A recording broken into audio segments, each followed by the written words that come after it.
MSG Preview, informação até você.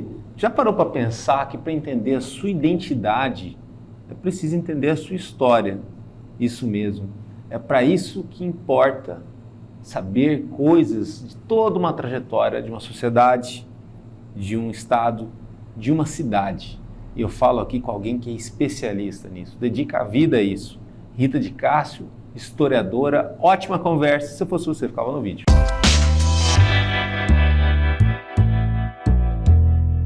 Olha, obrigado. Feliz aqui da gente ter uma conversa longa e registrada. Eu fico feliz. Porque, olha, uma das conversas mais brilhantes que eu já tive na minha vida, eu tive com você durante uma pauta para o aniversário de Campo Grande, para o especial, naquele lugar que é mágico para Campo Grande, que é o Gabinete da Esplanada, onde tem lá a foto de todos os prefeitos, a história acontecendo ali. E você, depois que você não estava mais nervosa, passou muita informação, muita coisa, que eu falei, poxa, isso aqui dava um programa, isso aqui, inclusive, dava um programa diário sobre a história de Campo Grande, Mato Grosso do Sul. Mas, infelizmente, na nossa TV regional, para a cabeça de quem mora aqui, isso ainda não é uma prioridade, o que é ruim porque afeta muito na identidade. Seja bem-vinda. Eu queria que você dissesse logo de cara, essa questão assim, por que é tão difícil preservar a história, valorizar ela, né? Sendo que é algo tão fundamental e tão eterno na vida de todo mundo, de uma sociedade, de um povo. Primeiramente, obrigada, Danilo, por me chamar de novo, que é um assunto que eu gosto demais, apesar de não ser campograndense, sou de Bela Vista, mas sou apaixonada por essa capital. O que não se tem em Campo Grande, ou no Mato Grosso do Sul ou no Brasil, é o pertencimento. Nós temos... Que o gaúcho tem de sobra, que o nordestino tem, que o paulista também esbanja em cima daquilo, né? O sul-mato-grossense não tem, nem aqui e nem em Mato Grosso, né? Então, ou seja, talvez aqui a gente não tenha, por conta do Mato Grosso não ter também tanto. Não, eu acredito que não, porque são pensamentos diferentes, né? E Campo Grande, eu ainda considero assim, é uma capital nova, porém com um aspecto de cidadezinha do interior. E quando você tem essa proporção, parece que a população não se interessa pela história. E não é os adultos, nem os políticos, nem nada. As crianças também não sabem da história. Ou seja, não é só o fato de ser nova. Quando fala nova, por exemplo, se tem o Tocantins, que ele é criado em 1989, e o Mato Grosso do Sul em 77. A gente seria o segundo mais novo do Brasil, em termos de federação. Sim. Né? Mas aí vem muito a cabeça do povo, a visão sobre cultura e história de um povo. Eu acredito nisso, porque quando você quer... O gaúcho, por exemplo, ele não precisa de saber da história. Aonde ele vai, ele tem um centro de informação gaúcha, né, de tradição. Que mostra o que é ser gaúcho. O que é ser gaúcho. A partir daquele momento que ele formou esse núcleo, ele passa a divulgar muito mais sobre as tradições sulistas, né, no caso do Rio Grande do Sul. O nordestino, em algumas capitais do Brasil, ele tem o seu núcleo e ali se desenvolve toda a cultura nordestina. Né? Independente de você ser de Pernambuco ou de você ser da Bahia, ele é Nordeste. No Mato Grosso do Sul isso não existe. Pelo menos na minha opinião, nunca existiu. Porque quando você fala em história regional, são pouquíssimas pessoas que gostam de debater isso. E pouquíssimos programas se debate essa situação. Eu vou colocar não vou dizer nomes, mas, por exemplo, tem uma rede de televisão, que é uma crítica que eu faço, ela tem 2 programas seguidos sobre Mato Grosso do Sul. Um sobre a natureza e outro Mato Grosso do Sul, que se resume só em música. Mato Grosso do Sul não é música, não é um sertanejo universitário. Mato Grosso do Sul tem muito mais do que ser explorado. Temos um bioma maravilhoso, que é o Pantanal. Temos cidades interessantíssimas, com pontos turísticos divinos que podem ser explorados. E, no entanto, só fica na música. Então, isso, para mim, é um desperdício de dinheiro. Posso até ser processada por isso. Mas a televisão é tempo, né?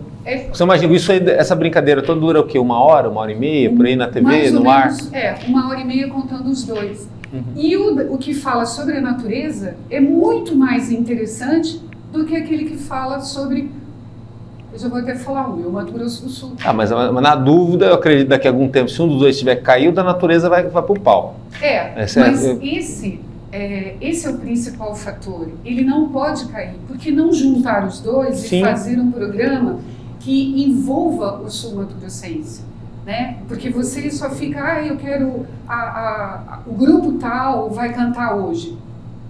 Mas assim, Rita... O que ele traz para nós, para Mato Grosso do Sul, é só a música? Então, bom, aí entra dois fatores, eu acho, né? A questão de ser muito novo, né? E ser totalmente misturado, miscigenado de gente de tudo quanto é lado. Você tem o pessoal da fronteira que veio para cá, você tem o paulista, você tem o mineiro, você tem o gaúcho, tem o nordestino, tal. E todo mundo aqui formando esse caldeirão, e aí você forma uma identidade que ela tem uma cara, mas ela vai passando por releituras. Campo Grande, eu estou com 40 anos. Desde que eu era criança, hoje eu passo em determinados cantos de Campo Grande, onde há uma transformação absoluta.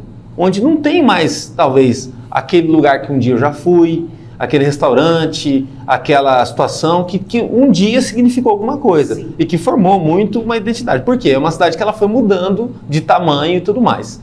Aí no interior é a mesma coisa, né? Você tem cidades que elas estão sendo praticamente remodeladas. Ribas do Rio Pardo, Três Lagoas passou por isso, Porto Murtinho, não vai mais existir aquela Porto Murtinho. Que a gente conhecia. Quem foi lá, tal, ela vai mudar.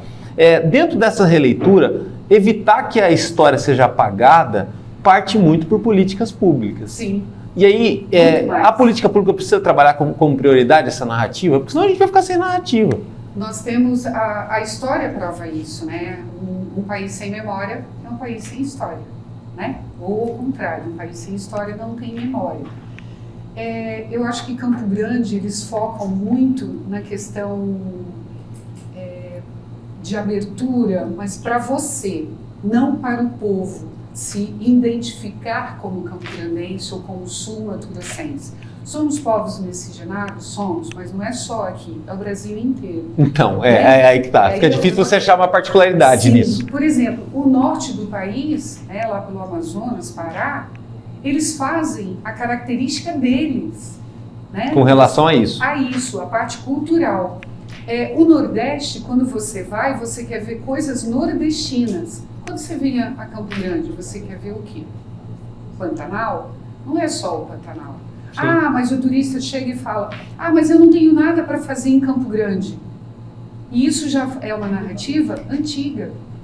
E por que nós não fazemos com que o turista passe por aqui pelo menos 3, 4 dias? Porque ele fala sempre, nós não temos o que fazer. O Parque das Nações. O Parque das Nações é ótimo você caminhar, fazer piquenique, correr. Para quem já está aqui, né? Para quem já está aqui. E qual é o atrativo que ele tem? O próprio aquário mesmo, né? Se o cara pisar de fora para ele entrar no aquário, como que você... O aquário... Só se ele estiver armado, né? Fala, quero entrar, abre esse troço aí, eu vou ver esses peixinhos, tá ok? Você quer coisa mais terrível de Campo Grande? No sentido, você quer ir no museu. O único museu que fica aberto aqui é o José Antônio Pereira. Mas ele fica de um determinado horário a outro. A casa do artesão agora sendo restaurada, o memorial da cultura indígena, o marco, a morada dos Baís, elas ficam fechadas. Você passa lá 4 horas da tarde de um sábado, está tudo fechado.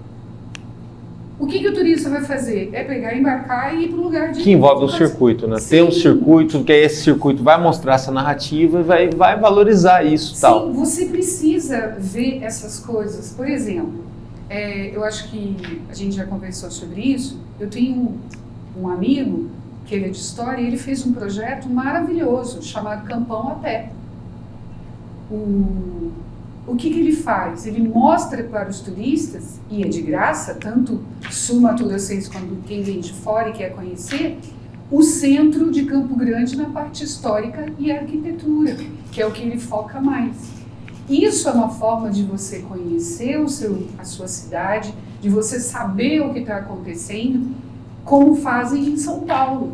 Pensa você fazer um turismo a pé em São Paulo. Você tem riquezas Campo Grande também tem prédios que você olha e fala assim, mas isso é da década de 70, não é da minha época. Mas é história, aí que entra o fator pertencimento. Eu não pertenço a essa cidade. Né? Mas assim, isso talvez Campo Grande, porque você tem outras cidades aqui do Mato Grosso do Sul que tem esse pertencimento.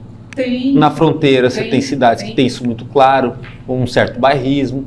Corumbá, né? Até Bela Vista, tua terra. Primeiro. Sim. Bela Vista é uma cidade pequena, mas quem nasce lá sabe todos os fatores importantes. Por que ela existe, por que ela está ali, como ela foi fundada. Onde que está o monumento, você consegue situar. Certinho.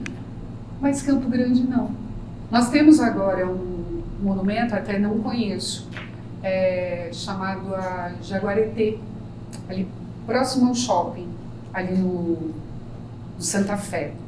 É uma onça criada por um artista plástico campograndense. Ela já está toda depredada, de 3 metros de altura. Então você fala, mas nós não temos o conhecimento. Não precisa ter conhecimento para você resguardar aquele monumento. Até porque, vamos supor, se você vai para fora do Brasil, ou até no Brasil mesmo, dependendo da região, você vai lá, você contempla um monumento, alguma situação, e cuida para que aquilo mantenha do jeito que está. Né? Sim, nós temos inúmeros monumentos aqui, representatividade do povo que colonizou, do povo que veio, dos imigrantes, principalmente japoneses. E aí o que acontece? Você vê um monumento, está lá todo, como diria antigamente, escangalhado, né? Como é a casa ali a formação da casa japonesa ali na Praça do Rádio. A Praça do Rádio é uma loucura aquilo ali, é tudo depredado em termos de piso, de tudo. A população ajuda? Ajuda. Os vândalos têm essa responsabilidade? Tem. Mas as políticas públicas não são envolvidas nisso para a preservação desses monumentos, desses locais que são importantes para a cultura. Bom, mas aí vamos para outro loop que é muito bom para aproveitar a tua presença aqui. Bom, se tudo é desse jeito, tão imediatista e tão superficial, tem também um pouco a ver com a nossa política aqui do sul do Mato Grosso Uno, né, depois Mato Grosso do Sul, onde foi um lugar de graves embates do pega pra capar, pra coisa assim, nunca foi moleza por aqui, né, para você ser um líder e para você tomar um lugar de um líder, né, de uma liderança, né. Por que esse lugar aqui, esse cantinho do Brasil, tem tanta gente valente e se tornou um cantinho tão pujante assim? Porque, bom, lá no final do século XIX, surge aqui como um vilarejo, tal, como em várias histórias de todo o Brasil. Mas depois, no século XX, isso aqui vira um auê, um acontecimento do Brasil. Conta para mim, para mim também, um pouco dessa história, né, dessa trajetória, que isso tem muito a ver com a identidade do campograndense, até do fato dele ser um pouquinho fechado. Nós somos, segundo consta numa lista aí de... Não dá seta, né? Também é um pouco fechado. Esse daí é um problema cultural nosso. Campo Grande é uma das capitais mais arrogantes que tem. Só perde para Curitiba, talvez? Eu acho que perde para Curitiba, Porto Alegre. Né, Porto Alegre mesmo? Porto Alegre é acolhedor. Desde que você não vá brigar com eles por nada. Sim, e também não vai desmerecer o estado deles. Tá ótimo. Tá Nesse caso, eles são bairristas. Campo Grandense não é. Ele é arrogante por si. Se você vem de um estado novo e vem para Campo Grande, você não consegue arrumar amizade rápido, porque ele não deixa você chegar. Campo Grande, no início do século XX, ele já era conturbado em termos de política, no sentido de prefeitura, por exemplo. Você vai ver no mapa dos prefeitos, alguns ficaram 6 meses, outros ficaram 1 ano. Por pressão. Por pressão. E voltava Ou seja, a gente já teve um Bernalzinho lá no começo do século XX. Já tivemos muitos Andrés Putinelli, né? Desse jeito. Apesar de que gosto muito dele. Mas assim... Do cara não ter paz para governar, teve isso lá atrás? Não ter paz, porque... Quem, por exemplo? Da década de 20, mais ou menos, se eu estiver errando... Que é a hora que surgiu o obelisco, por exemplo. Não, o obelisco ele chega nos anos 30. Anos 30, é verdade. 30. 33, né, você falou. Isso. Uma década de 20, ou seja, na aqui, aí o exército já está aqui já, né? Já, a formação dele já está ali na Duque de Caxias, com 2 quartéis, né? A DE e a... meu pai serviu no de lá de cá, depois do trilho. Aí nós vamos ter comandantes da prefeitura já brigando um com o outro. E isso vai fazer com que nós tornemos uma cidade que não tem uma política firme para você ser comandado. Por exemplo, o cara fazia, eu não vou, desculpa, Danilo, não vou lembrar dos nomes, né, porque são muitos, e eram assim, de 3 meses, 2 meses, porque o outro saiu para tratar da família, e o vice ou da Câmara permaneceu, ficou 3 meses, aí o prefeito volta e começa a briga e assim vai. Para te exemplificar melhor, o Estado sul-mato-grossense, quando ele foi, 77, quando ele foi criado, né, vamos colocar certinho, criado, quantos governadores nós tivemos? Puxa vida, né? Vamos começar com a Ria Amorim. 12, né? A Ria Amorim, o Wilson Barbosa Martins, 2. Aí nós vamos ter o Pedro Pedrocian, tá? 3. Marcelo Miranda. Aí nós 4. vamos ter de novo Pedro Pedrocian, Wilson Barbosa Martins, Marcelo Miranda. Então nós vivíamos abaixo desses 3. A partir do momento que o Zeca entrou, nós tivemos uma abertura. Aí nós vamos ter o André, Zeca, e aí vamos ter o Reinaldo, que vai ser governado por 2, o Zeca por 2 e o André por 2. Mas até então era o quê? São poucas pessoas, não chega a ser 10. Do Estado, sim. Agora, da Prefeitura, são quase 90 de prefeitos. Só vai melhorar a partir do Lúdio Coelho. Ou seja, é uma cadeira elétrica a Prefeitura de Campo Grande. E assim, e nem todos, por exemplo, são prefeitos. Podem brigar comigo porque eu estou falando isso. Mas, por exemplo, a Marilu Guimarães, ela foi prefeita de Campo Grande? Não, ela não foi eleita, como a Adriane Lopes. Ela entrou, ficou 6 meses e saiu. Como foi o caso da Nelly Baixa também? A Nelly Baixa, sim, mas ela foi considerada a primeira mulher a entrar no governo de Mato Grosso do Sul, né? No caso, Campo Grande. Ela é ovacionada por isso. Mas as outras, ou os outros, são todos 3, eu vou substituir fulano, que fulano depois das eleições volta, se ele não voltar eu entro no lugar. Então essa história de Campo Grande de repetição de poderes é desde a década de 20, década de 30, 40, 50, e assim vai. Mesmo assim, bom, mas aí eu vou fazer um outro recorte. O grande momento que Campo Grande passa a ter um olhar protagonista nessa região do Brasil, desse lado de cá, lado oeste, é muito também por conta do Exército, né? O Exército que chama a atenção do pessoal do resto do Brasil para poder migrar para cá, porque a coisa ia crescer se o Exército foi para lá, né, por fator de fronteira. Assim, que tem a ver com a Guerra do Paraguai de alguma forma, ou não? Não tem, mas a segurança da fronteira. Entendi. Depois da guerra, quase 50 anos. A Guerra do Paraguai ajuda o José Antônio vir para cá porque ele fala assim, olha, formar um povoado. Entendi. Até hoje ele é discutido sobre isso. José Antônio é o fundador de Campo Grande. José Antônio é somente um cara que veio e que teve a sorte de fazer um núcleo e ele se tornou quem deu essa ordem para ele ser o fundador de Campo Grande. Porque, segundo as histórias de descendência, José Antônio, quando chegou aqui, João Nepomuceno já estava. Estava há quanto tempo, mais ou menos? Já tinha. A guerra terminou em 1870, em 72 ele já estava. Então vamos colocar aí uns 2, 3 anos.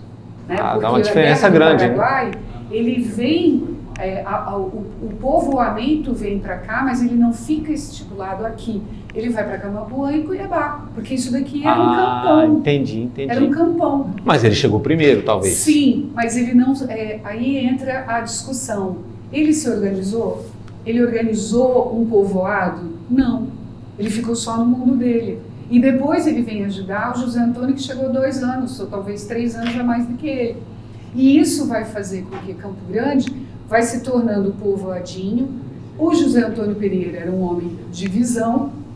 Vamos formar um povoado. Como é a personalidade dele? Que ele já chega aqui meio idoso já, né? Ele chega aqui com 60, se eu não estiver enganado, 64 anos. Já reta final da vida. Sim, ele ainda mais morreu, para aquela época. Né? Ele morreu 8 anos, ele chegou em 1872, depois de tantas viagens, ele morreu em 1900, dia 11 de janeiro de 1900.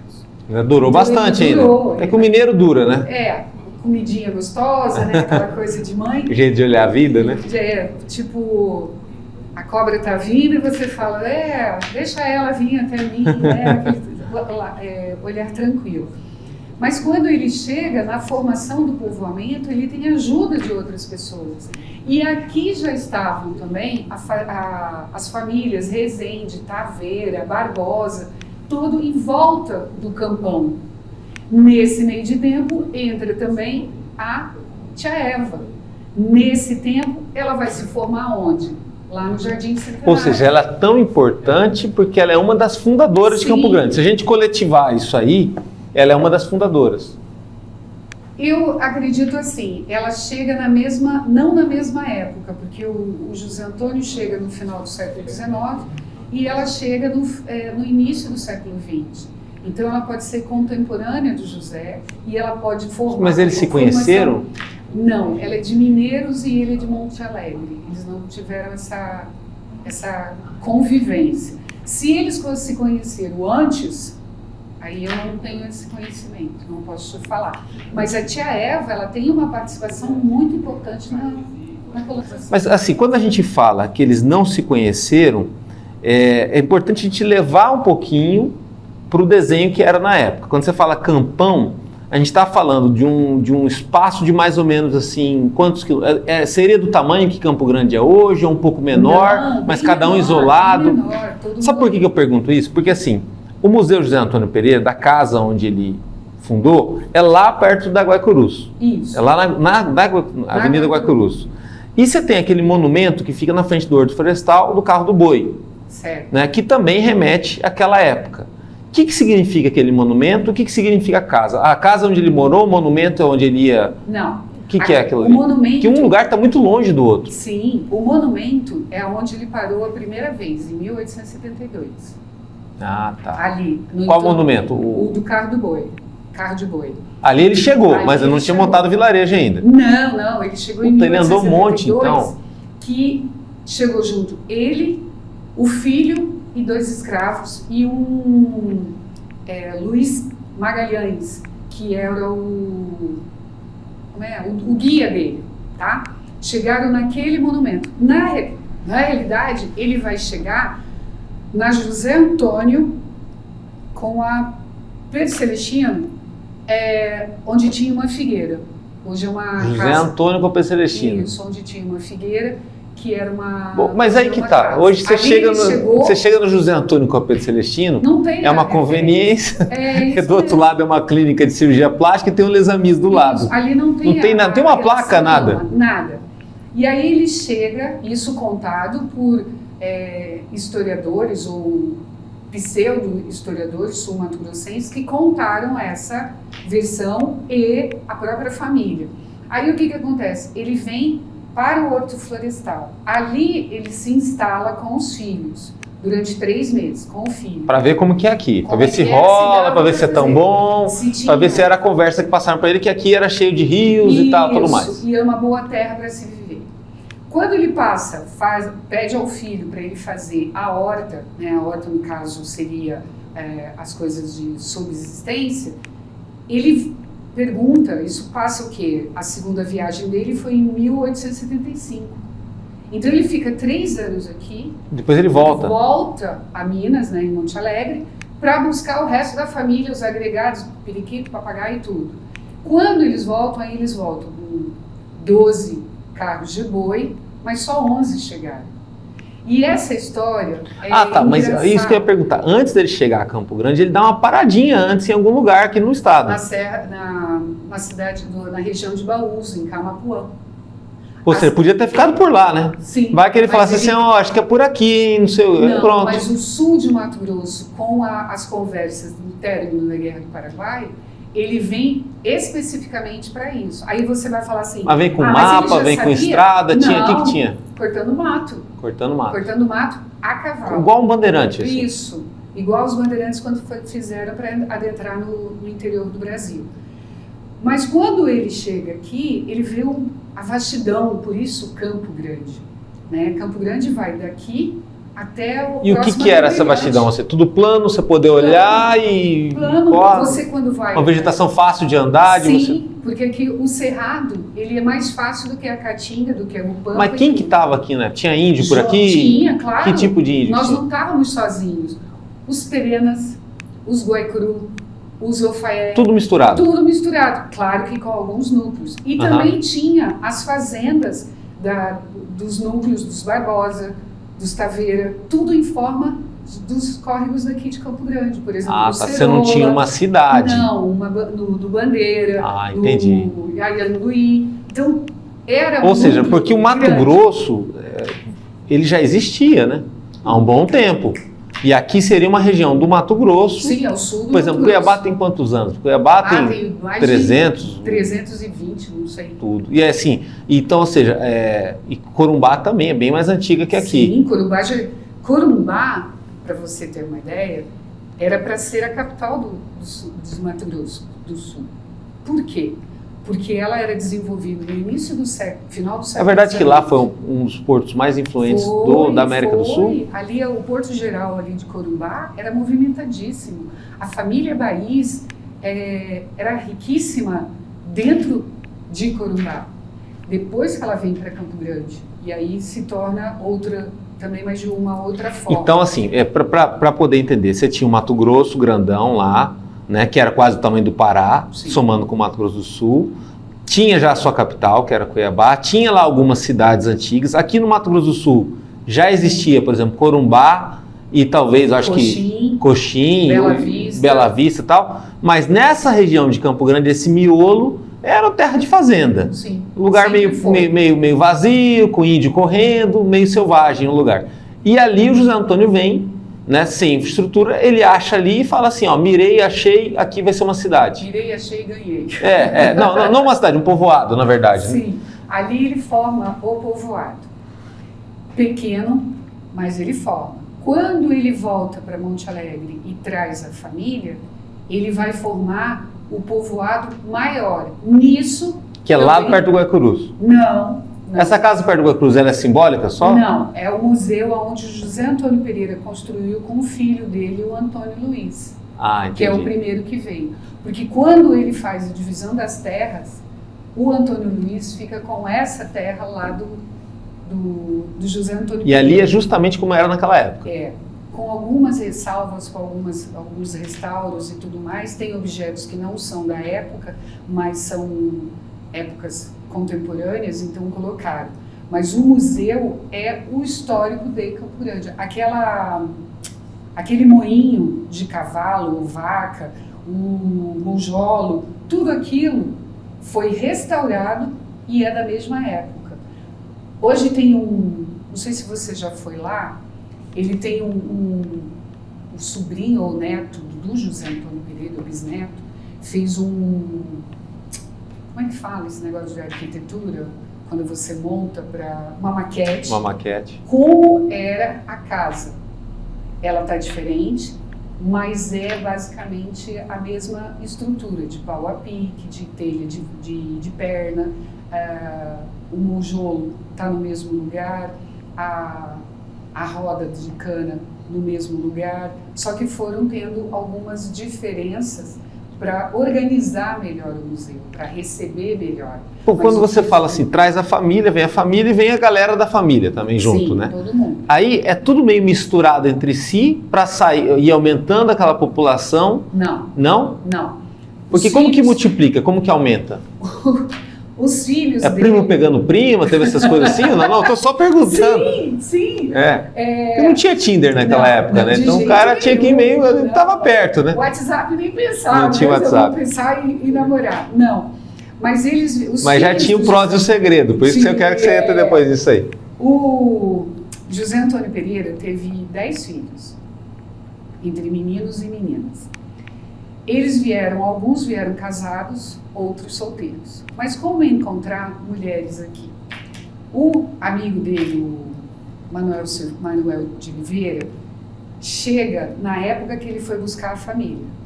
E ele traz toda a sogra, o cachorro, o papagaio, os filhos e filhas.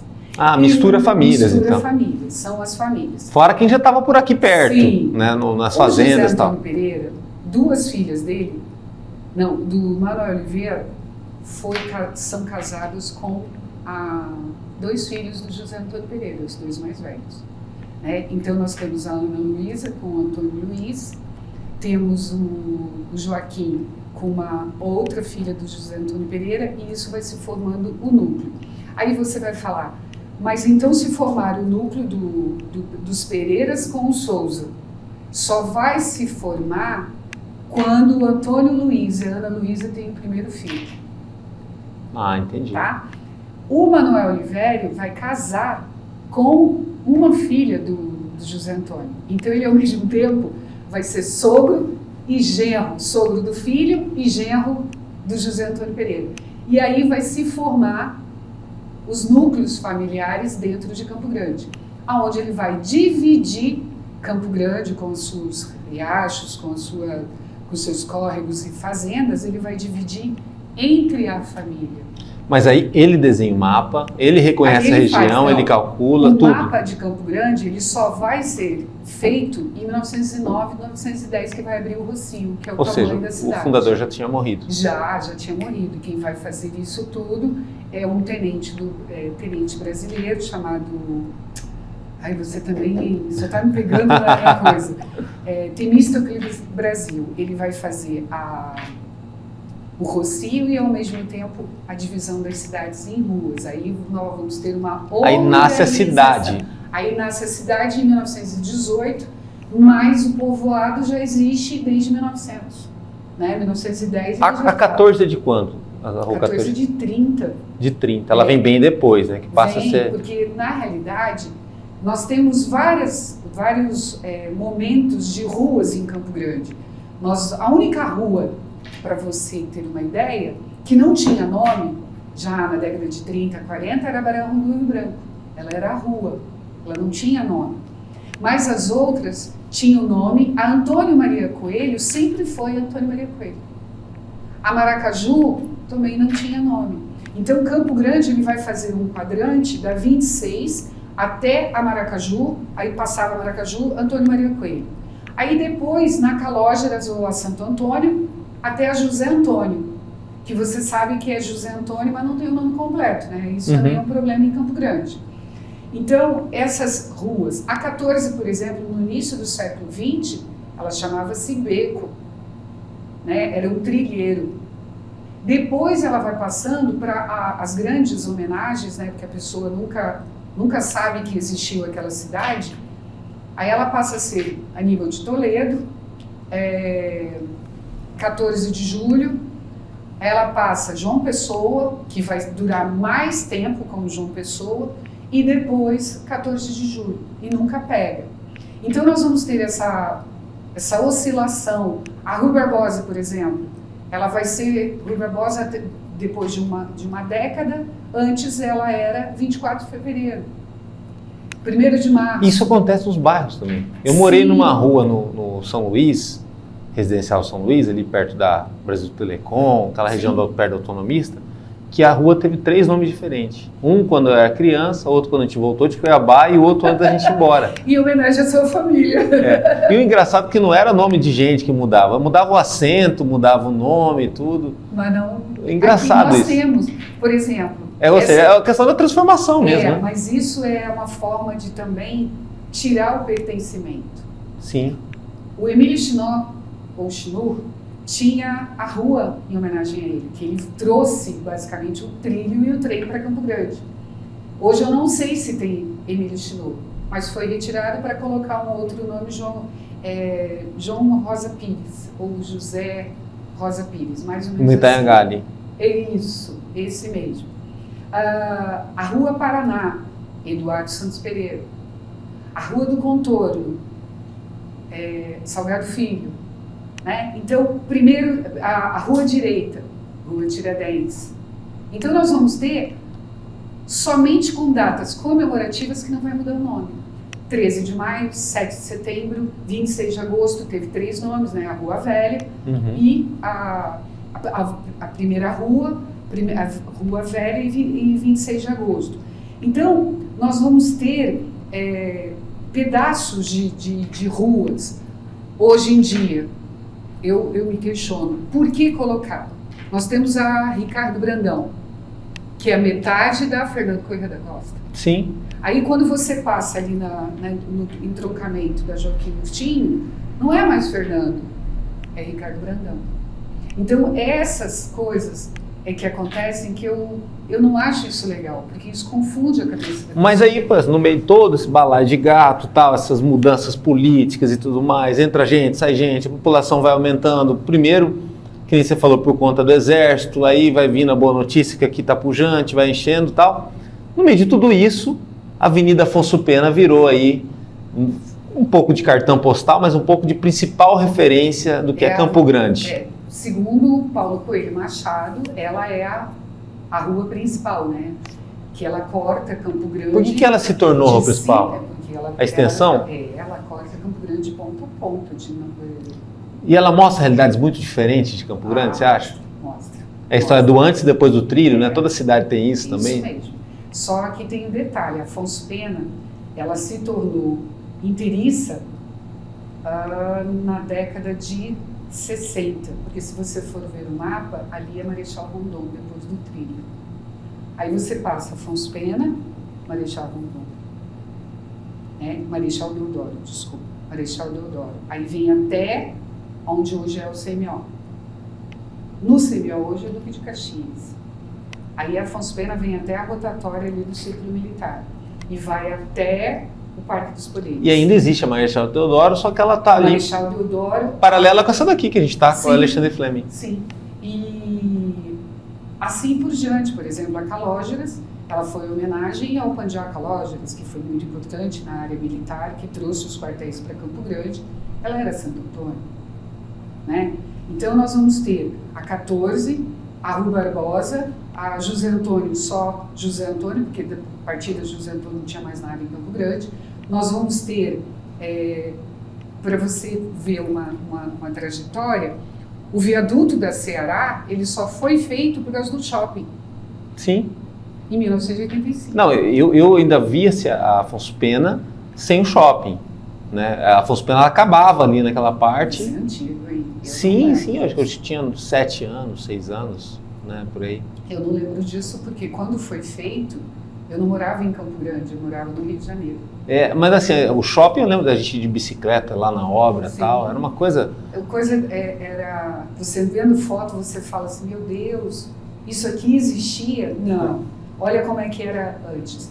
No Arquivo Histórico de Campo Grande, no Arca, você vê toda essa junção de linhas, né, de ruas, de aberturas de estrada, de viaduto, de tudo, juntando ao Córrego Prosa e Segredo, que é a junção de toda a... O Prosa e o Segredo também, que é a junção de tudo.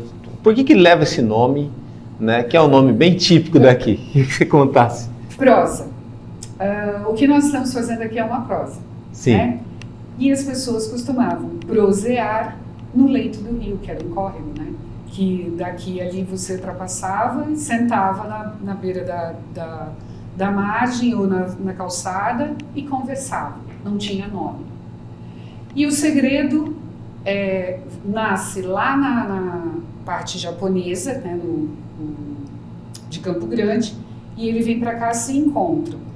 O segredo era um segredo que tinha em Campo Grande na época, que o Manuel Olivério traiu a filha do José Antônio Pereira.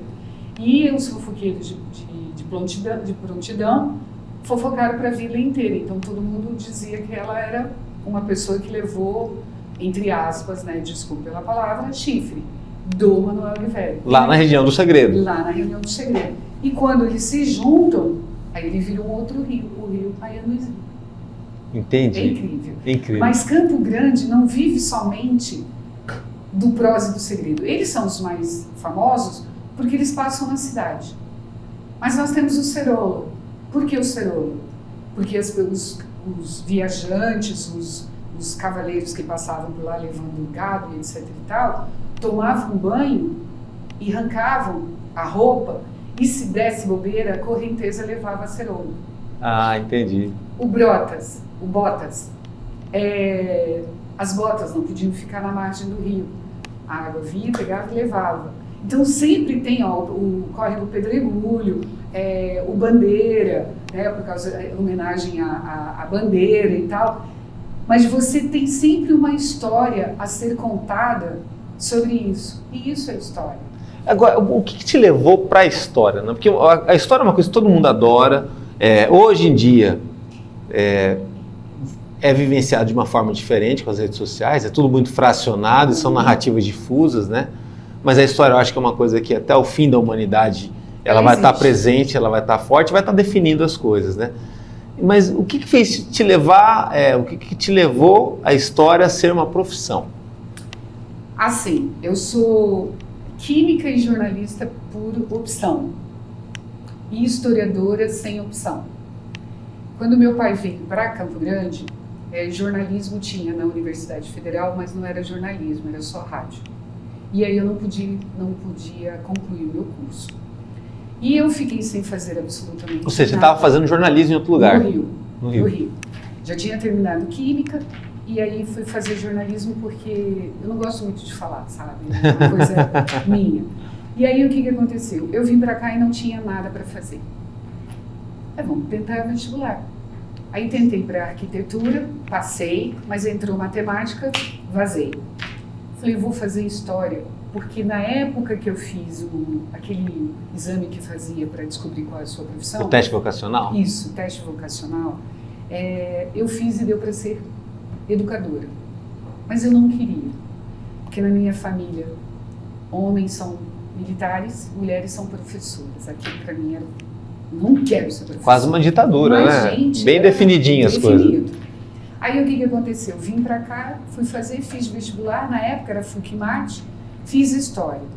Até meus professores hoje são colegas meus de história regional. Ele saiu da escola, né, saí da faculdade, fui para trabalhar como professora e eu adorava contar as histórias, né, mas de uma forma teatral, né, de que a criança aprendesse de uma forma diferente. Você não acha que, de certa forma, você acabou aliando a importância que é a história, o contexto, com a objetividade do jornalismo? Porque o jornalismo, hoje em dia, às vezes, ele é tão objetivo que ele não tem narrativa, ele não tem contexto. Mas o contexto sem uma objetividade também fica um troço chato. Por isso que muita gente não gosta da aula de história na escola, tal, Sim. Que dá aquela volta, explica e não liga uma coisa com a outra. Sendo Sim. que a história, tudo é uma sequência, né? Mas a sequência da história é devido à educação que nós tivemos. Muitas coisas na época que eu fiz já não era combatida, né? Então aí você vai descobrindo outras partes da história. Ou seja, o passado está sempre em movimento. Sim, e muda de um dia para o outro e até a perspectiva sua. Como eu fui fazer, como a pergunta que você falou da questão de história, eu me apaixonei. Só que eu me apaixonei mais quando eu fui trabalhar dentro da Secretaria de Educação, num projeto que era da CEMED com a Fundação Barbosa Rodrigues. A Débora Passarelli foi a minha grande mentora na história regional. E aí o que aconteceu? A gente participava e ela tinha um projeto chamado Projeto Sim. Vou ver se eu me lembro. Era de documentação, imagem e memória de Mato Grosso do Sul. Então o que a gente fazia? Reuniões com os diretores se eles queriam participar com as escolas. E qual era o foco? Criança de 3º e 4º ano. E aí nós entramos com a história regional. Campo Grande e Mato Grosso do Sul. Aí eu me apaixonei, aí eu me aprofundei mais ainda nesse sentido. E a gente fazia desfile de 26 de agosto, a gente desfilava com temas, tipo a Guerra do Paraguai, as lendas de Campo Grande, as brincadeiras da década de 20 e 30 em Mato Grosso do Sul, as governanças, toda a formação de Campo Grande a gente trabalhou no projeto. E isso era muito interessante porque no dia 26, quem deu esse grande boom para nós fazermos como prefeito foi o Dr. André Puccinelli. Ele quem fez essa coisa e ele... Que é quem dá uma estruturada na arca, né? Sim. E aí o que aconteceu? A gente fazia a história passar pelas pessoas. Então chegou um ponto, Danilo, que ele ficou como se fosse uma escola de samba, com alas e a criança desfilando, contando a história e você passando ao vivo e a cores. Chegou um ponto que a turma, no 26 de agosto, quando a gente apontava na 14, ali na Maracaju, para subir, começava a gritar, projeto sim, projeto sim. E isso foi de 2000 o projeto existiu até 2003, sem desfile. A partir de 2003 até 2014. Que envolve muito mais com o desfile. Nossa! No caso da figura do André Puccinelli, que é praticamente um ex-político em atividade, já também no crepúsculo, mas no seu tempo foi um acontecimento muito grande. Desses quase 90 prefeitos que você falou, ele é realmente um dos maiores da história, talvez o maior, ou é uma lenda, ou é uma coisa que o passado vai sobrepor e tudo mais? Porque assim, eu tive a oportunidade na época de mudar de cidade e voltar para Campo Grande. Né? Você viu antes e depois do Isso, André. sim. E pessoas, parentes recebiam, eles percebiam. Não é uma coisa muito difícil de se perceber.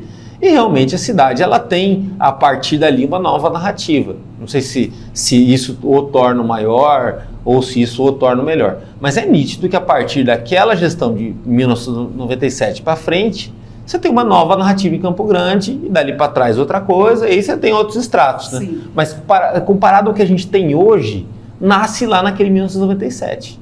Campo Grande. Campo Grande. Nós vamos ter na história, o Eduardo Olímpio, o Arnaldo Estevam de Figueiredo,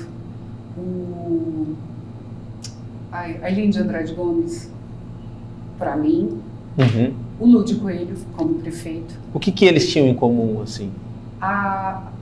O bairrismo de Campo Grande, apesar dos 3 primeiros não serem daqui, né? Mas eles tinham a vontade de Campo Grande ser a capital que hoje ela é, de ter orgulho, de ter uma Campo Grande... De ter uma cara. De ter uma característica, de ter uma ordem, uma vontade própria de crescer e de sobressair sobre as outras.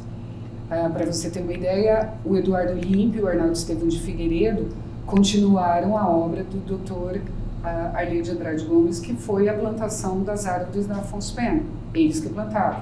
E conta-se a história que o Dr. Arlindo, junto com o chofer dele, vinha todo final de tarde molhando as plantinhas para crescer. Nessa época, a prefeitura onde era o Bradesco, onde é o Bradesco. Então tudo ficava mais fácil para Campo Grande. O Lúdio Coelho, ele fez inúmeras coisas, mas não fez para se sobressair, e sim para Campo Grande aumentar o fluxo, né? Para quem não lembra ou não sabe quem foi o Lúdio Coelho, na frente do colégio Lúcio Martins Coelho, ele morava e a casa dele tinha um monte de bicho. Era o mini zoológico, né? E era um prefeito que usava chapéu, né? Bem caipirão, bem assim, espontâneo, mas que ajudou, por exemplo, o sistema de transporte da época, né? Transporte coletivo funcionou plenamente na época dele. A questão das escolas avançou muito. Né, a qualidade das escolas municipais. Do Lúdio, eu gostava muito dele. Eu peguei a minha primeira entrada no município, a prefeitura era dele, depois do Juventus. Conta-se nos áureos tempos, na década de 70, 80, que ele foi prefeito, né, várias vezes. E ele também perdeu a eleição, né? Ele sim, tentou ser prefeito e não conseguiu. Tentou ser governador também, não era para ele, depois morreu como senador. A prefeitura, quando ele pegou, isso são contos, de que ele pegou a prefeitura assim como todas as vezes acontece, zerada. Não tinha dinheiro para nada, nem para pagar. Cheio de problema. Cheio. Diz que ele pegou, fez uns convênios dele, diz que ele colocava, que ele foi considerado o homem mais rico da América Latina. Tinha um banco também. Ele foi proibido de comprar terras pelo Getúlio Vargas porque não tinha mais para onde ele expandir. E aí o que aconteceu? Ele fez tudo isso e não dava para pagar os professores. E você sabe que o professor é bicho... Sempre, correta, né? Sempre foi uma coisa combativa, né? É. E aí o que aconteceu? Ainda bem que são porreta, né? Graças a Deus. Aí o que aconteceu? A política não deixava ele fazer nenhum tipo de empréstimo, porque ele estava devendo, então não podia. Segundo consta, ele disse para o gerente do banco da época, pode pagar os professores, a quantia, vamos supor, é 22 milhões, tá? Hoje. Pode pagar o quadro. Mas, seu Lúdio, como que o senhor vai pagar? Eu vendo uma fazenda minha. Ou seja, ele pagou com o dinheiro dele os professores para não entrar em greve. Você quer o quê? Uma pessoa que ama a sua terra, na minha opinião, ama a sua terra. Entende a responsabilidade. Tem a responsabilidade de seguir adiante. É esse o objetivo que eu quero. Não me importa os milhões que vão ser. Eu vou pagar. E pagou. Não teve greve, todo mundo ficou contente, feliz. Só que anos seguintes, começa tudo de novo. Óbvio que ele não vai colocar tudo à venda. Mas aí eles vão fazendo as reservas para pagar o professor. Porque o professor esqueceu 3 dias do pagamento, no 5º dia útil já vamos fazer greve. É verdade aquela história dele, que ele tinha ido para São Paulo e voltou aqui, né? E avisou, né, pro secretário de comunicação dele na época, para ele dar um jeito, que ele não queria mais saber de hot dog na Afonso Pena. Não tem mais hot dog, tem muito hot dog, muita informação e tal. Eles deram um jeito, tiraram os dogueiros da Afonso Pena e ele estava querendo dizer outdoor, que era para ficar mais limpo com relação à poluição visual. É verdade essa história mesmo? E depois o Nelson tirou, né, os dogueiros e tal, concentrou. O Nelson costumava muito nos discursos dele brincar muito com o seu Lúdio, né, de falar as coisas. Mas o Lúdio tinha essa coisa de não entender direito. E a simplicidade, né? Para mim, a simplicidade dele é a maior. Eu tenho uma passagem com ele porque ele foi mestre da turma de letras no ano que eu me formei. E a letra saiu por último, né, porque se formava Geografia, História e Letras. E o discurso dele tinha que ser primeiro, porque ele tinha um compromisso. E eu era o chefe do cerimonial da turma, e aí o padre Marinoni chegou para mim e falou assim, Ritinha, temos que colocar o Dr. Lúdio, que não sei da onde, né? Tirar o Dr. Lúdio e colocar em primeiro para ele discursar para a turma dele. E eu ouvindo do lado dele, eu falei assim, seu Lúdio, o senhor acha isso legal? O senhor discursar no local que é de geografia? E a de geografia vai discursar no lugar de letras? Muda o seu compromisso, é muito mais fácil do que o nosso. E não vai demorar muito, não. Aí ele olhou, viu o assessor dele brigando comigo. Eu falei, doutor Lúdio, tira essa pessoa daqui do meu lado, porque ele não vai conseguir nada. Aí o padre Marinoni falou assim, Ritinha, pelo amor de Deus, não, padre, ele vai falar no horário dele, não vai falar antes. Ele falou, padre, pode deixar, eu fico no meu horário, desmarcou o compromisso. Passou. Uns 5 meses depois, a memória dele, ele foi inaugurar um centro comunitário no bairro onde eu moro. E ele estava lá, como prefeito e tal. Beleza, cheguei lá e eu falei assim, seu Lúdio, eu quero tirar uma foto com o senhor. Ele falou assim, não tiro, porque você não deixou eu discursar na época que eu queria. Eu falei, poxa, seu Lúdio, acabei tirando. Eu era apaixonada por ele, mas não pelo político, nem pelo homem, mas sim pela a humildade, a pessoa ser rica de conversa, de papo, e não ser os arrogantes de Campo Grande, né? E tem uma história aí também, que quando ele era prefeito, o bairro Jardim Carioca é todinho dos peões e da família dos peões dele, de cada fazenda, os nomes das ruas. Olha só. Então ele homenageou a família, né? E, segundo consta, ele era uma pessoa muito E ele pensou no Nova Campo Grande como se fosse um bairro rico, chique de Campo Grande. Sim, na época, né? Foi projetado para ser assim. Porque todo mundo dizia que Campo Grande ia crescer para lá. E cresceu para o lado do shopping Campo Grande. E cresceu para cá. É aquela história de planejamento, que às vezes o tiro sai pela culatra, né? Se Campo Grande seguisse o planejamento inicial, por exemplo, não sei se você sabe, cada bairro daqui de Campo Grande, os que foram nascendo, eles tinham um nome de ruas peculiares. Tem bairro que tem a Turma da Mônica, outros da astrologia. O Santa Fé, por exemplo, tem elementos químicos, sim, como nomes de rua. Rua Plutônio, rua não sei o quê. Tem, por exemplo, no Santo Amaro é Rua das Flores, né? Uhum. Tem as Ruas das Flores. Tem de animais, tinha até de Umbanda, né? As entidades. Só que o povo desse bairro, eu não sei te dizer onde que é, e se sei também não posso falar, eles não queriam. Por exemplo, você não gostaria de morar, pensa você num protestante morando na Rua do Exu. Olha a briga que ia ter. Então eles pediram na prefeitura para ser retirado esses nomes. E o que aconteceu? Colocaram nomes que não tem vínculo nenhum. Tá, mas aí olha que loucura, né? Pensando assim, você vai lá para outro lugar do Brasil, vai lá no extremo, vai lá no Amapá, vai lá em Roraima, aí você está contando a história de Campo Grande, cronologicamente, aí você fala que lá em 96, quase chegando naquela época da urna eletrônica, se eu não gosto, teve um pouquinho de urna eletrônica ali, o italiano vira prefeito de Campo Grande, assim, italiano. Ele ganhou por poucos votos, 200, 300 votos. Sim. E, bom, geralmente quando você ganha uma eleição muito apertada, ia ser uma tragédia o mandato. E realmente foi, no primeiro ano foi péssimo. Mas de 98 para frente a coisa decola e aí ele vai lá e se torna até governador. É o único prefeito que vira governador. Marquinhos Trade recentemente tentou a façanha, né? Não deu. Né? Mas o Bernal, quando entrou, cogitava, agora vai vir um novo governador. É o strike perfeito, né? Vira prefeito de Campo Grande e vira governador depois. Né? Como que foi tudo isso? Eu acho que foi um cara que chegou a rolar no chão em briga com o militante do adversário, sim, um cara que tirou o trilho da noite pro dia sem avisar, 2004. Absolutamente controverso, durão, mas ao mesmo tempo passa-se os anos, aí cria-se o mito, né, tal, e é uma figura que para o Campo Grandense tem um elo muito afetivo, tal, acabou não indo aí para o segundo turno nessa última eleição. Porque o candidato era maior e mais forte. E teve a história do Bolsonaro também interferir muito na eleição. Mas se não tem o Bolsonaro, certamente ele estava no segundo turno pela questão da memória afetiva, né? Eu acho que não. Você acha que não? Acho que não. Eu acho que dessas eleições... É meio que nem foi para o Pedrocian, o Delcídio? O Delcídio aposentou o Pedrocian?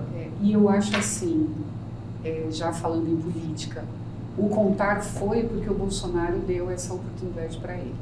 E as pessoas, Bolsonaro e tal, vamos votar nele. Mas se não tivesse dado, seria o Riedel e um outro candidato. O Marquinhos, talvez.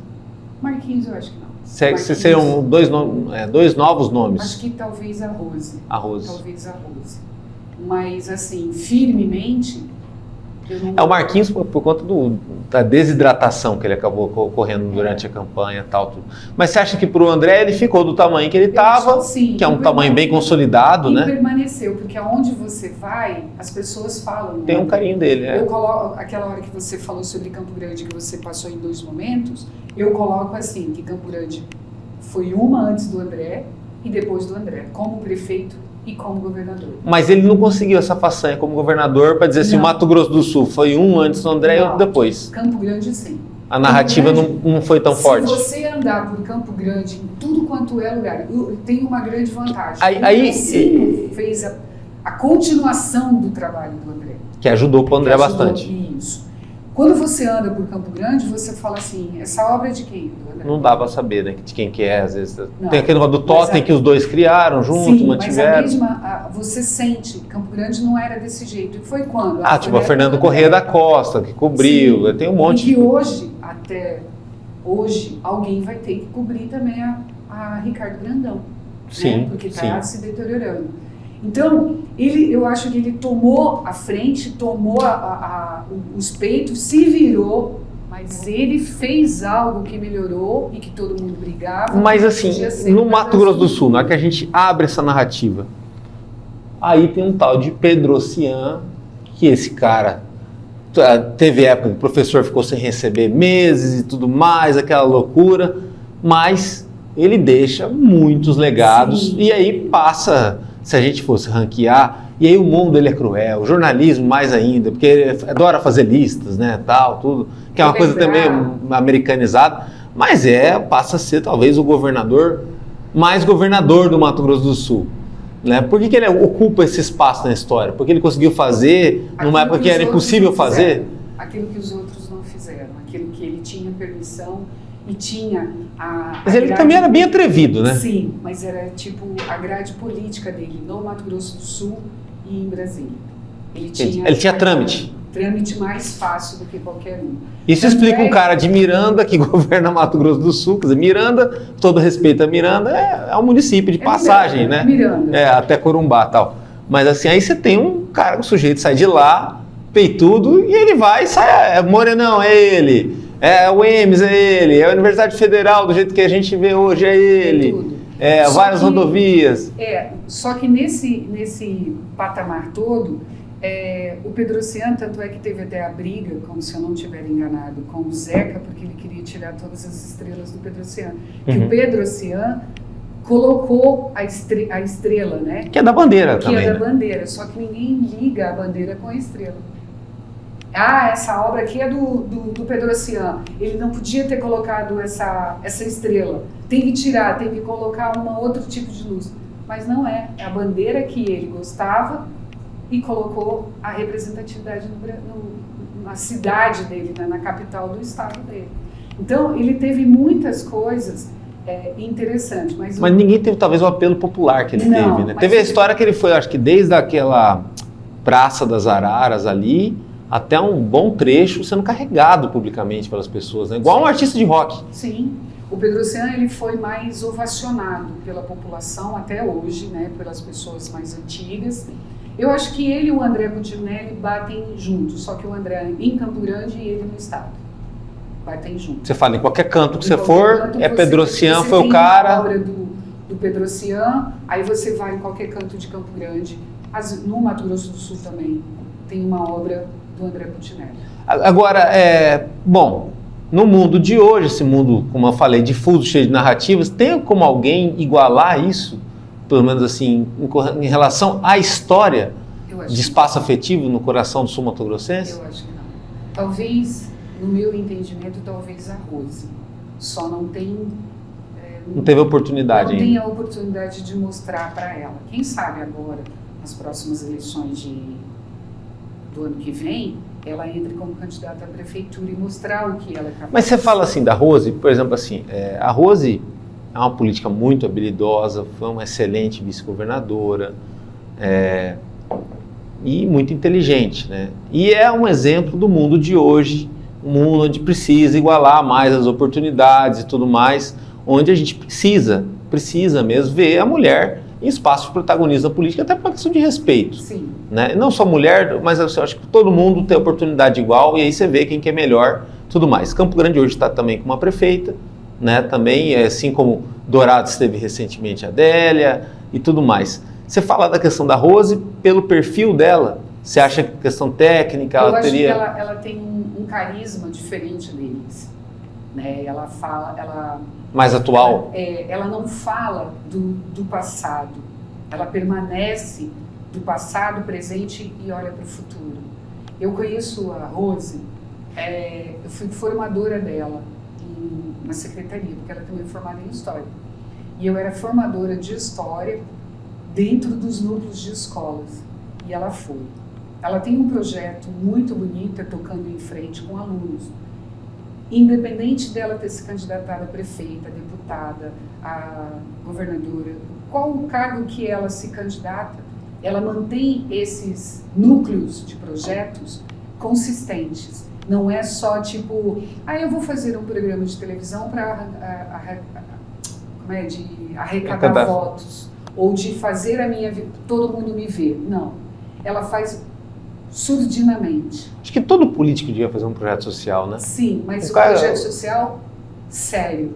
Por exemplo, a dona que morreu agora, a esposa do Pedro Pedrocian, ela, independente do governador que ele era, do político que ele era, ela mantinha creches com a vontade dela, mesmo ela não sendo já a primeira-dama. Isso é um projeto legal, porque eu não estou fazendo pelo meu marido, eu estou fazendo por mim e pelas pessoas.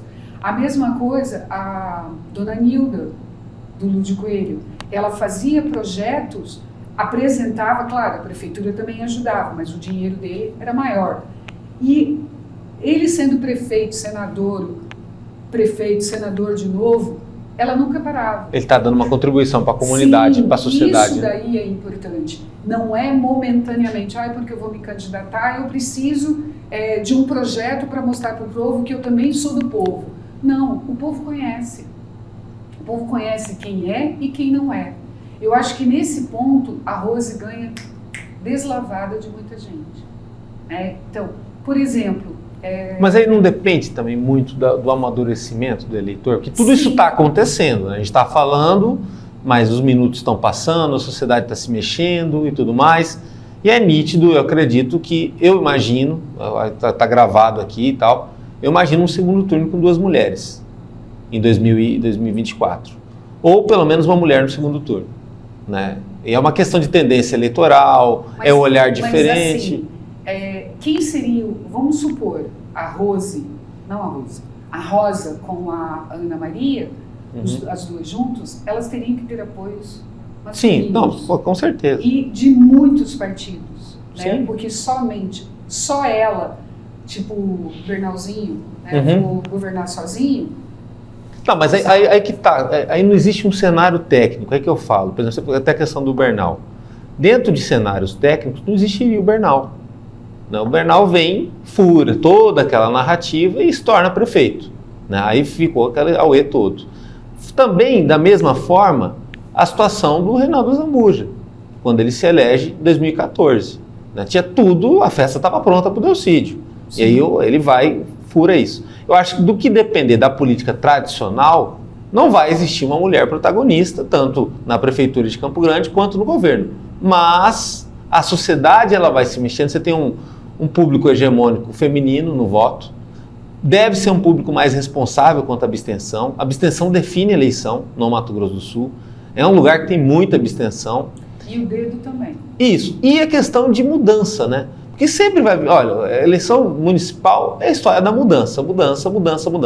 A mudança da vez, talvez, falar assim, olha, vamos renegar tudo que aconteceu para trás, né? E a tendência é você ter um protagonismo feminino. Não só de quem ganhou ou de quem chegar no segundo turno, que deve ser uma eleição fatiada de segundo turno, mas de também ter mais mulheres candidatando. Eu acho, assim, olhando como analista político, é algo legal, né, que mostraria um amadurecimento daqui, né, regional, e gente, o que não falta, tem muita mulher competente. Só que acontece que chega na hora H, elas não têm a mesma condição que deveriam ter com relação aos homens. A verdade é essa. A mulher na política ela é importante porque mostra o poderio, né, feminino.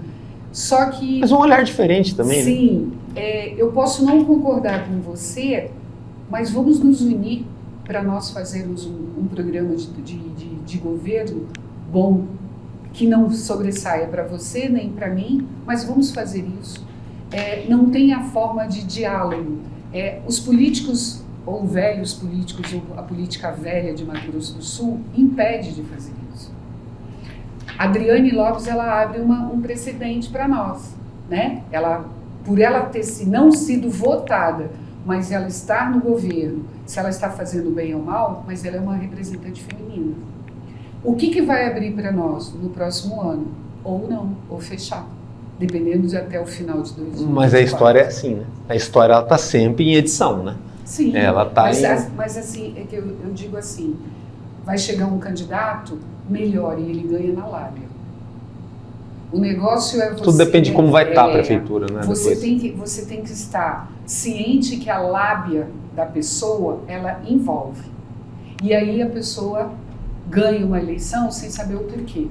Por exemplo... o sentimento anti-trade foi o que definiu o Bernal em 2012. Sim. Ainda mais no segundo turno com a história do Bernal. E o Bernal trocou o Marqueteiro Porque todo veio mundo com isso, queria né? uma Campo Grande diferente. E fomos para isso. O Girotto seria um bom prefeito? Ele falava em VLT, sei, em modernizar e obra e tudo nossa, mais. Se ele fosse prefeito e fizesse o VLT aqui em Campo Grande, ia ser o máximo, né? Mas eu digo que as pessoas vão muito pelo sentimental, não e pelo passado. Aí o que ele fez, o que ele deixou de fazer. Mas a impressão que eu tenho do Campo Grandense, do Sul Mato Grossense, até pela eleição do Reinaldo, né, olhando para trás, essa eleição do Riedel parece que o pessoal foi bem pragmático mesmo. Olhou, analisou, ó, não vou pagar para ver, né? E aí escolheu o Riedel muito em função dos debates. Quando eu falo não vou pagar para ver, vamos supor, é o eleitor que foi mesmo comparecer ao voto, sendo criterioso quanto à sua escolha, né? Sim. Mas tanto na eleição do Reinaldo, 2014, quanto na eleição do Zeca, quanto na eleição do Bernal, em 2012, você tem um movimento assim, de cavalo de pau do eleitor, tanto de Mato Grosso do Sul quanto de Campo Grande. Fala, quer saber? Chega! Ele estava tranquilo 2, 3 minutos antes, de repente dá um momento de fúria e ele detona a situação. Foda-se que vai ficar para trás, tal. Chega, deu. E aí interrompe-se ciclos que depois às vezes não acabam sendo interrompidos, até que o Nelsinho volta a ser senador depois. Sim. Né? Mas que houve uma situação brusca naquele momento, fala assim, ó, aí também não, já foi, né? A mesma coisa lá atrás é com o Zeca. Tava tudo andando, mas no mesmo nível de entendimento, mesmo nível de sucessão. Até que vem o Zeca, bagunça tudo, fica lá 8 anos, né? Muda a história do Estado, pelo menos politicamente com relação a isso. Na prática não foi tanto assim, né? Não houve uma hegemonia sobrepondo outras hegemonias. O Campo Grandense, o Sul Mato Grossense, ele é medroso, mas ao mesmo tempo ele paga para ver. Eu não gosto de fulano. Então ele não chega a ser progressista, mas ele dá uns momentos de arriscar. Por exemplo, as eleições agora, o contar com o Riedel, 2 pessoas, um estava no governo, o outro... São 2 figuras arrojadas, né? Sim, são. O Riedel, ele tem mais um arroxo diferente, porque ele viveu na política durante os 8 anos do Reinaldo. Viveu momentos difíceis, sim, viveu um momento de arrumar. Continuou mantendo o mesmo padrão. Uhum. E o Contar? Contar, ele foi eleito vereador na onda do Bolsonaro. Deputado estadual, né? Deputado, desculpa aí. Ele foi... Não, mas é verdade, tem muito deputado estadual que é como se fosse vereador, a gente confunde mesmo. Ali parece uma Câmara Municipal, às vezes, né? Porque assim, você fala assim, o que ele fez? Ele toma lei, apareceu de vez em quando, fez uma menção, tal. Tá, mas em pensar o Estado e fazer e tal... Então, não sei se foi esse o caso do Contar, que ele foi lá para combater a corrupção, né? Mas teve lá uma combateu... E não combateu também, né? E ficou. Ficou muito restrito. E há de combater a situação da corrupção no Brasil? 1 pessoa, 2, 3? Não, Sim. É um milheiro... Uma forma um pouco falaciosa também, né? E aí o que acontece? Ele vai para a política, ele foi sem esperança. De repente ele está no segundo turno. O que é essa votação do Campo Grandense? Eu não gosto dele, mas eu pago para ver se ele vai fazer tudo isso. E na realidade, pagaram para ver e ele não fez. Ele simplesmente, nos últimos debates, ele estava completamente fora de si, né? Ele não conseguia fazer, por quê? O Riedel deu uma chacoalhada.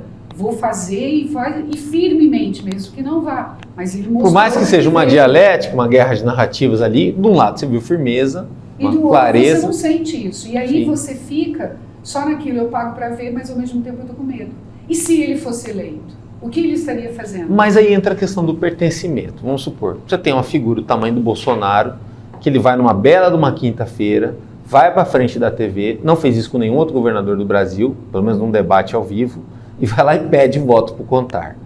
Quando eu vi ele já tinha falado que o candidato dele era o Riedel. Isso. Aí, ou ficasse em aberto, né? Aí eu estava dormindo no sofá, dei aquela acordada. Mas eu fiquei pensando assim, bom, mas tem que ver também que aqui no Mato Grosso do Sul a situação é bem regional, aqui o buraco é mais embaixo, isso não vai ecoar. Não, ecoou. E aí vai contar para o segundo turno. Ali mostra um pouco também que o Sul Mato Grossense ele não está num circuito fechado. Não. O portão está bem aberto para influências e tudo mais, porque a gente não é tão bairrista assim, né? Não, em outro lugar não funcionaria isso. Não. ele está esperando algo que aconteça ou que modifique o Estado ou que modifique a capital e modifique o plano para as pessoas. Então ele vai naquilo que ele acha que ele tem firmeza do que está falando, mas ao mesmo tempo ele sabe que não vai ser feito. Né? Eu, por exemplo, fiquei na dúvida, né, nas eleições. Mas assim, digo de bom tom, olhando para a câmera e dizendo: estrela vermelha, eu não voto. Não voto em estrela vermelha. O que é um direito seu, sim, você tem que ter uma escolha. Todo mundo tem as suas escolhas, né? As pessoas brigaram comigo por causa disso. Aí eu vou falar o quê? Vou discutir política com a pessoa? Não. Você tem o seu candidato, eu respeito o seu candidato e respeito o meu. Então, as pessoas em Campo Grande, elas não dizem para quem vai votar. É na hora que ela decide, aí ela fala: eu acho que esse candidato é bom. Isso até para legislativo também. Sim, para tudo. Às vezes tem cara que você vê, para quem que você vai votar? Eu vou votar pro Zé Mané. Eu tenho o meu candidato. Vota nele, que ele está precisando. Eu falo uma conversão de última hora dos votos. Qual é o plano de governo dele? Será que ele vai cumprir tudo isso? Você tem que estudar, porque a política ela é muito rápida. E você tem que estudar aquilo que o cara acha que vai fazer de direito e ficar tomando conta. A questão de roubo no Brasil, na política, isso já é uma coisa cultural, que não deveria acontecer, que eu também detesto. Você falar do teu candidato ser o melhor do que o meu. O respeito que existe dentro da política não existe. Fui redundante, Não tem respeito pelo que você pensa e pelo que eu penso. Eu tive amigos que brigaram assim, entre tapas e beijos, por causa do governo federal, entre o Lula e o Bolsonaro. Mas o cara não respeitava que ele ia votar, por exemplo, no Lula, e o do Lula não respeitava que ele ia votar no Bolsonaro. E aí entra a política ruim, que você fica falando: mas ele fez isso, mas ele mandou aquilo, ele roubou, ele fez aquilo. Não é isso política. Mas o engraçado da política é que poucas situações expressam tanto o regionalismo quanto a política, né? Ter um tubarão solto no aquário, por mais que seja um tubarão sem dente, com todo respeito, mesmo sem dente é um tubarão, né? Chamado André Puccinelli, por exemplo, com ele, fico feliz se ele vê, porque eu estou falando que ele é um tubarão, não estou falando que ele é um peixinho, né? Movimenta tanto as coisas a ponto de um PT ajudar o PSDB numa eleição, como ajudou, e aí é nítido que o Riedel, ele teve como fiel da balança o PT para poder conseguir vencer o Contar.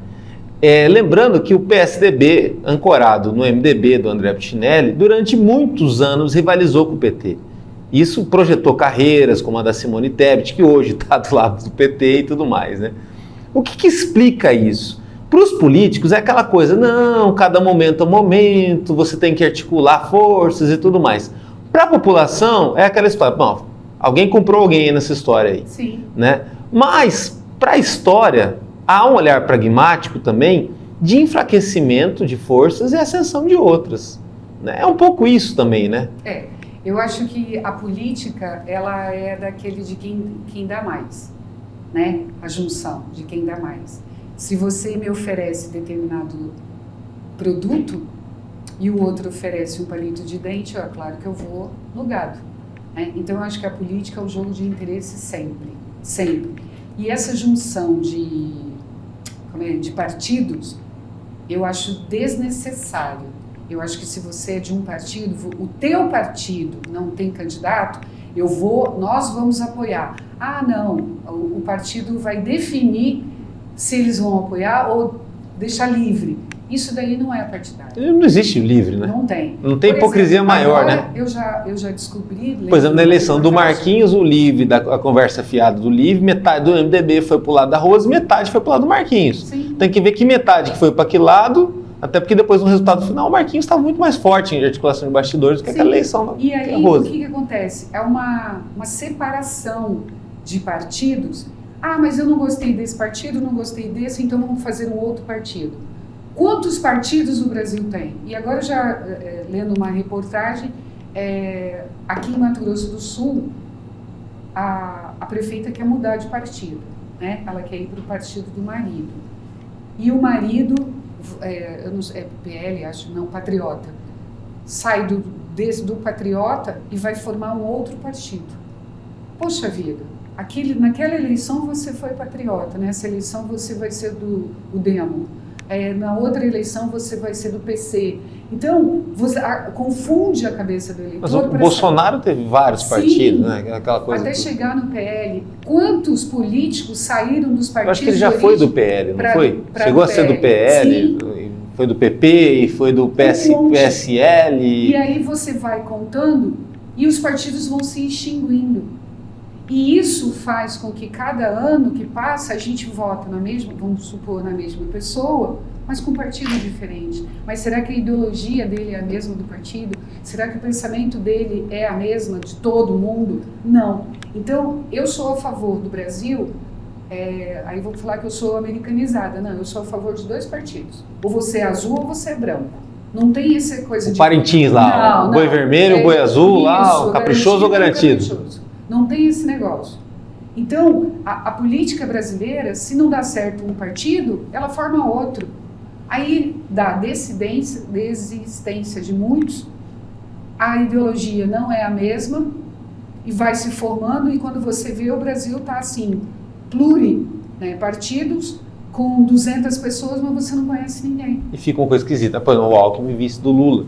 Não, essa é para acabar, né? Porque essa foi a maior surpresa, acho que, das políticas brasileiras, foi o Alckmin que saía todas as vezes como candidato a presidente, ele brigava, contestava, fazia 1001 coisa contra o Lula. Agora estão beijando a mesma bandeira vermelha. Agora, trazendo para Mato Grosso do Sul, para Campo Grande, uma pergunta final, né? Claro que vai ter meia dúzia de gato pingado, que é ligado a partido, que tudo mais, né? Tem alguns partidos que pelo menos têm diretório em todas as cidades, o caso do MDB, o PSDB agora também cresceu, o PP também, que é no caso, o que já foi lá no passado o PSL, o PFL, que é o DEM, né? Que hoje chama DEM. Isso tudo, eu já não sei mais já mudou e tal. O PDT também já deu uma crescidinha, também sempre ali como uma segunda força, mas... E tudo bem, você vai achar lá alguns servidores públicos, alguns militantes apaixonados, conseguem enxergar a ordem naquilo ali. Mas, em geral, o sul-mato-grossense, o campo-grandense, o douradense, o coromense, ele vota em pessoas e não em partidos? Eu acredito muito nisso. Eu não voto no Marquinhos pelo partido, eu voto no Marquinhos. Eu não voto no André, no partido dele, eu voto no André Pessoa. Eu acho que o sul-mato-grossense... Mas até que ponto o cara ser fiel ao partido conta, né? O Renato Zambuja foi só PSDB a vida toda. Isso. Eu não sei até que ponto. Mas o André Puccinelli também, né? MDB sempre foi.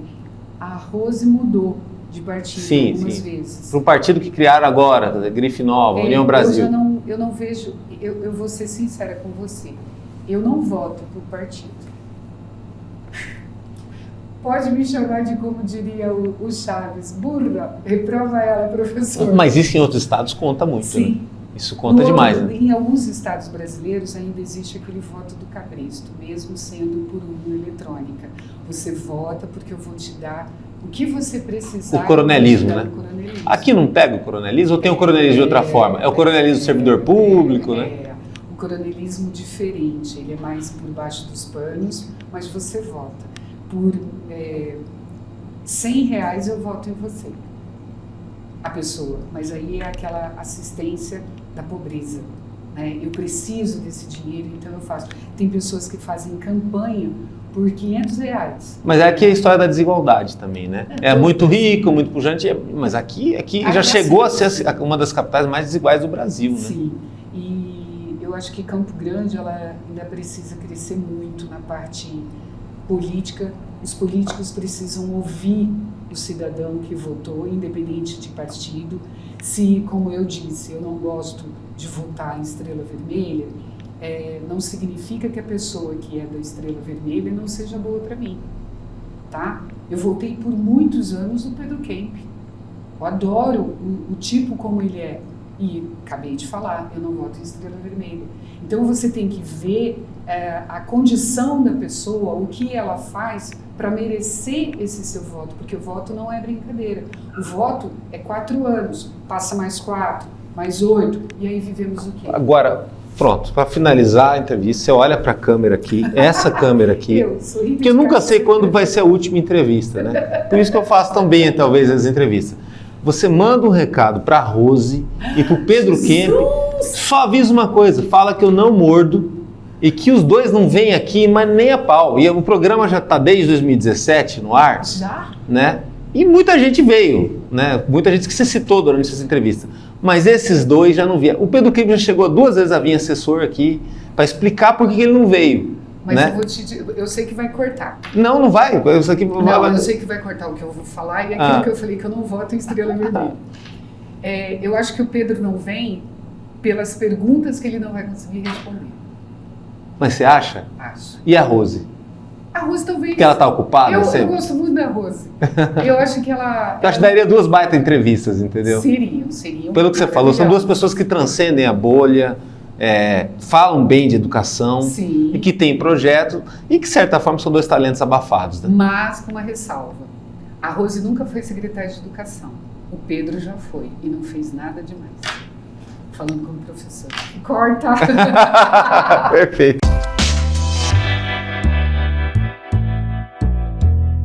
Acompanhe o nosso trabalho no www.msindia.com.br. Lá no YouTube tem os cortes, as entrevistas completas e também tem muita coisa na rede social do MS em Dia, no Instagram e no Facebook. Até a próxima.